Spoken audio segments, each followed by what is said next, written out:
Please stop redesigning random website for your case study or UX portfolio. Try to understand that when recruiters are actually hiring you or the product managers looks into your case studies or portfolio, they're looking forward for a real-time problem statement that somebody is facing and you identified it, and then the approach that you took to solve that problem statement in the very first place. Redesigning a random website, do not talk about anything because you don't know any context about the performance of that website or performance of that app.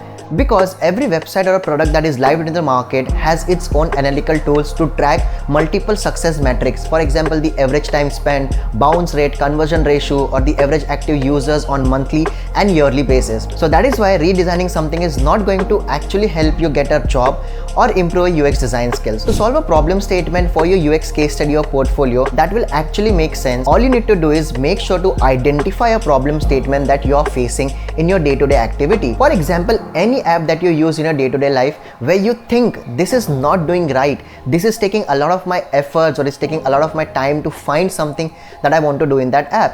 And once you find that, make sure you redefine that problem statement in a very detailed manner, document that problem statement, and at the same time now validate that problem statement with people like you, like people like your persona or target audience that belongs to your same age group. Now once you talk to the people, make sure that try to understand their entire journey, how do they actually behave or use that app. And if you think a lot of people, for example 5, 10 or 15 group of people are actually facing the same issue in that same specific app, what you can do is actually document the entire finding and then put forward your assumptions or hypothesis saying that, you know what, X percentage of these people are facing this issue, so my assumption or hypothesis is that XYZ percentage of users across India might be facing the same issue. That is why I decided to solve this problem statement.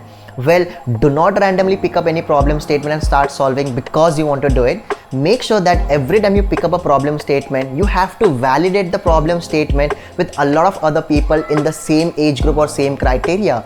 And once you validate the problem statement, then start solving the problem statement.